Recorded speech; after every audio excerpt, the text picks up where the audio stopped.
안녕하십니까? 글쓰기 교수입니다. 오늘은 글쓰기를 지도하는 교수가 알려드리는 논리적인 글쓰기 쉽게 하는 방법에 대해 설명드리겠습니다.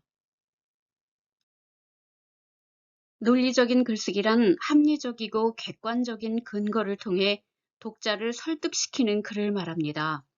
모든 글쓰기는 상대방에게 자신의 생각을 전달하는 과정입니다. 이때 자신의 생각을 무조건 주장하거나 강요하기보다는 논리적으로 근거를 제시하여 논증하고 독자의 문제 제기에 답을 하는 과정이라고 할 수 있습니다. 따라서 이를 논증의 글쓰기라고도 합니다. 여기서 논증이란 어떤 생각이나 주장의 타당성을 논거를 통해 증명하는 진술입니다. 논거를 제시하는 방법에는 확실한 증거와 정확한 데이터를 제시하는 실증, 어떤 사실에 대한 실제 사례를 들어 증명하는 예증, 어떤 주장에 대해 그것을 부정하는 증거를 들어 입증하는 반증, 그리고 잘 알려져서 쉽게 인정할 수 있는 사례를 바탕으로 판단하거나 유추하는 추론이 있습니다.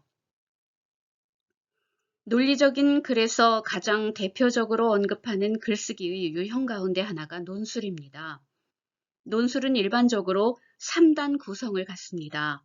저희 다른 영상인 3A의 법칙 글쓰기를 보시면 3단 구성의 글쓰기 이해가 쉬울 것입니다. 서론에서는 글의 논제를 제시하고 본론에서는 서두에서 언급한 논제에 대한 주장을 제시하고 또 이를 논거를 통해 논리적인 타당성을 증명합니다. 결론 부분에서는 본론의 주장을 요약하거나 제안하면서 마무리합니다. 논리적인 글은 크게 두 가지 중요한 요소를 확보해야 합니다. 첫째는 독자가 이해하기 쉬운 글이어야 합니다. 무슨 내용인지 알 수 없는 글, 이해하기 난해한 글, 주장만 반복한 글은 논리적인 글이라고 할 수 없습니다. 둘째는 논리적으로 반박하거나 동의할 근거가 있는 글입니다. 주장이나 생각을 펼쳐가면서 적절한 사례, 검증 가능한 이론, 명확한 정보를 제시해야 합니다. 논리적인 글을 위해서는 무엇보다 주제가 분명해야 합니다. 또한 그 주제에 적합한 사실이나 정보를 긴밀한 관계로 풀어내야 하고 이 모든 내용을 적절한 어휘와 논리적인 문장으로 표현해야 합니다. 논리적인 글쓰기를 쉽게 하는 효율적인 방법으로 알려진 것은 5손가락 글쓰기라고 불리는 오레오 기법입니다. 이 오레오 글쓰기의 방법은 하버드 대학에서 가르치는 리더를 위한 글쓰기로 약 1500자 5단락 분량의 에세이 쓰기 기술로도 유명합니다. 오레오의 기법은 opinion, reason, example, opinion 또는 offer의 첫 글자를 모은 말입니다.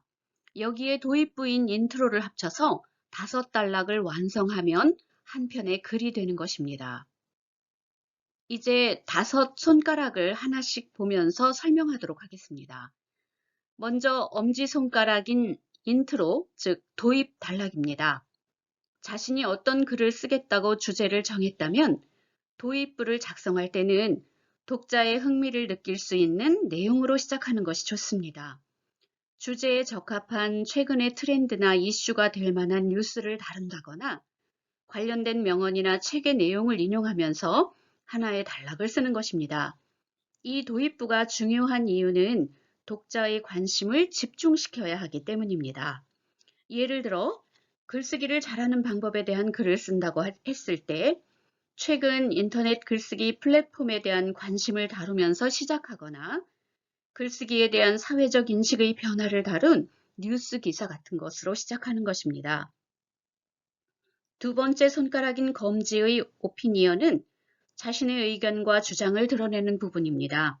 우리가 글쓰기 중요성에 대한 글을 쓴다고 할 때 글쓰기는 정말 중요하다라고 주장할 수 있고 글쓰기가 사회를 변화시키는 강력한 힘이 된다고 주장할 수도 있습니다. 그런데 무조건 중요하다 혹은 강력한 힘이다라고 의견을 진술하기보다는 뭐뭐 하려면 뭐뭐 해야 한다라고 표현하는 것이 구체적이고 명료합니다. 글쓰기를 잘하는 여러 가지 방법을 소개하면서 그 가운데에서도 글쓰기를 잘하려면 많은 글을 필사해 봐야 한다와 같이 표현하여 자신의 의견을 확실하게 피력하는 것입니다. 이렇게 주장과 의견을 진술했다면 세 번째 손가락 중지의 reason에서는 이에 대한 구체적인 이유를 근거로 들어 설명해야 합니다. 그런데 이유를 말할 때는 가능하면 선행 연구 자료나 혹은 통계 또는 데이터 등의 자료를 제시하는 것이 좋습니다. 앞의 글쓰기를 잘하려면 글쓰기와 필사의 관계를 풀어가면서 김시현의 저서를 인용하여 필사는 깊은 독서를 할 수 있고 어휘력과 문장력을 습득하여 글쓰기의 효과를 얻을 수 있으며 책의 내용을 오래 기억하고 통찰력을 기르게 한다는 내용을 설명하는 것입니다. 네 번째 손가락 약지에서는 앞에서 이유와 근거를 진술한 것에 대한 증명으로 실제 사례를 설명하여 보충합니다. 예를 들어 백독백습을 실천한 세종대왕의 독서학습법을 소개하고 시를 쓰기 위해 100권의 시집을 필사한 서윤 시인의 사례를 설명한다면 독자들은 선명하고 실증적인 공감을 얻을 뿐만 아니라 글에 대한 신뢰와 함께 주장에 대한 설득력을 얻게 될 것입니다. 마지막으로 다섯 번째 손가락인 소지에서는 자신의 의견을 다시 강조하거나 대안을 제시하는 것으로 마무리 진술을 합니다. 글을 잘 쓰려면 필사를 해야 한다는 말을 재진술하면서 제언으로 자신의 수준이나 스타일에 맞는 책을 선택하고 일정한 시간을 정하여 매일 필사하는 습관을 들이는 것이 중요하다는 제안을 하는 것입니다. 다섯 손가락 법칙을 활용한 오레오 글쓰기의 다른 예문도 한번 보시겠습니다. 예문의 제목은 웃는 사람은 건강하다라는 글인데요. 인트로, 즉 도입에서는 미소 짓는 얼굴은 세계 공통의 언어다라고 첫 문장을 시작하면서 현대를 살아가는 무표정한 사람들의 모습, 웃음이 없는 메마른 삶의 안타까움에 대해 한 단락의 글로 풀어가며 독자를 주제로 이끕니다. 이어서 오피니언, 즉 의견을 내세우는 두 번째 단락에서는 건강하고 싶다면 많이 웃어야 한다라고 본격적인 주제를 드러냅니다. 이때 단순하게 많이 웃어라 라고만 말하는 것이 아니라 웃음은 인간의 본능이며 사람과의 친밀한 관계 형성, 업무나 일 처리의 능률을 높이는 유용한 방법일 뿐만 아니라 행복해지는 비결이라는 이야기를 하나의 단락으로 엮는 것입니다. 의견을 확실하게 정리했다면 다음으로는 그 이유, 즉 reason을 붙이면서 진술해 가는데 웃음은 마음의 치료제이며 노화를 방지하는 건강제라는 점을 강조합니다. 이때는 단순히 이런저런 자료만을 늘어놓기보다는 미국의 존스 홉킨스 병원의 실험 결과를 데이터 자료로 제시하면서 1분간 소리내어 웃으면 스트레스 해소에 효과가 있고 15분간 크게 웃으면 50kcal의 열량이 소모되며 웃을 때 650개의 얼굴 근육이 움직이기 때문에 저절로 예뻐진다는 사실을 설명하는 것이 설득력에 도움이 됩니다.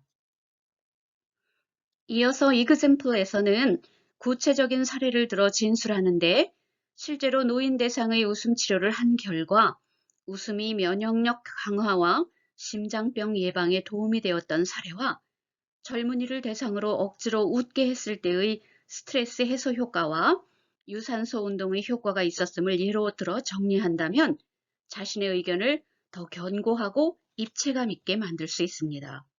마지막으로 오퍼에서는 대안을 제시하면서 웃음은 사람을 건강하게 만든다는 것을 다시 한번 강조하고 그러나 인간이 평생 웃는 시간은 평균 22분에 불과하므로 거울 속의 자신은 절대 먼저 웃지 않는다는 말과 함께 억지로라도 웃어야 건강할 수 있다고 제안하며 마무리하는 것입니다. 그런데 다섯 손가락의 법칙인 오레오 글쓰기를 할 때 주의할 점도 있습니다. 첫째는 주장을 감정적으로 내세우지 말라는 것입니다. 주관적, 감정적 주장은 논리를 방해하고 독자에게 자신의 글에 대한 신뢰를 주지 못합니다. 냉정하고 이성적, 객관적인 표현으로 주장을 펼쳐야 합니다. 둘째는 장황하지 않게 진술해야 합니다. 장황한 글은 자칫 주제에서 벗어나기 쉽고 지루한 글이 될 수 있습니다. 간결하고 깔끔하게 진술하고 주제와의 긴밀성을 잃지 않아야 합니다. 셋째는 논거를 정확하고 구체적으로 제시해야 합니다.